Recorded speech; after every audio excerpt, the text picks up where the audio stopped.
World క్రికెట్లో team India domination గురించి ప్రత్యేకంగా చెప్పాలా? మన జట్టు ఎక్కడ ఏ ఫార్మాట్లో ఆడినా ఫ్యాన్స్ రెస్పాన్స్ మామూలుగా ఉండదు. స్టేడియాలకు వచ్చి మ్యాచ్ను చూసేందుకు ఎగబడుతుంటారు. అందుకే భారత్తో మ్యాచ్లంటే ఐసీసీకి కాసుల పంటే. అందుకే టీమిండియా మ్యాచ్లపై ప్రత్యేక శ్రద్ధ చూపిస్తుంది. తాజాగా ఐసీసీ ఛాంపియన్స్ ట్రోఫీలో భారత్ ఆడే మ్యాచ్ల కోసం అభిమానులు ఎంతో ఆసక్తిగా ఎదురుచూస్తున్నారు. టీమిండియా ఆడే మ్యాచ్లను చూడాలనుకునే క్రికెట్ అభిమానులకు ఐసీసీ గుడ్ న్యూస్ చెప్పింది. ఈ మ్యాచ్ల కోసం ఎక్స్ట్రా టికెట్లను అందుబాటులో ఉంచింది. ఇప్పటికే ఈ టికెట్లను ఆన్లైన్లో జారీ చేసినట్లు తెలిపింది.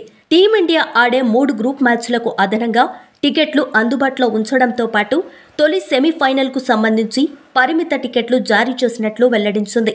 టీమిండియా తన తొలి మ్యాచ్ను ఫిబ్రవరి 20న బంగ్లాదేశ్తో పోటీ పడనుంది. ఫిబ్రవరి 23న పాకిస్తాన్తో, మార్చి 2న న్యూజిలాండ్తో భారత జట్టు తలపడనుంది. ఇప్పటికే భారత్-పాక్ మ్యాచ్ టికెట్లన్నీ హాట్ కేకుల్లా అమ్ముడయ్యాయి. దాయాదుల పోరుకు Dubai sports city cricket stadium ఆతిథ్యమిస్తోంది. దీని పూర్తి స్థాయి సామర్థ్యం 25,000గా ఉంది.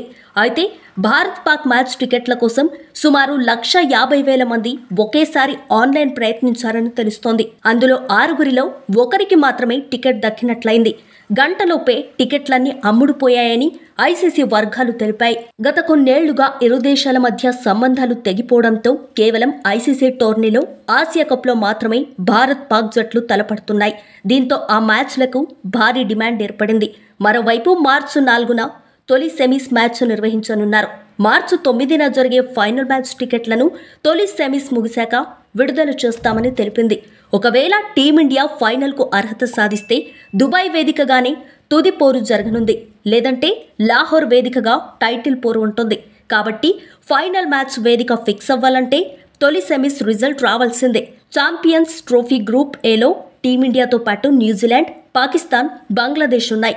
ఫిబ్రవరి 19న ఓపెనింగ్ మ్యాచ్ పాకిస్తాన్, న్యూజిలాండ్ జట్ల మధ్య జరగనుంది.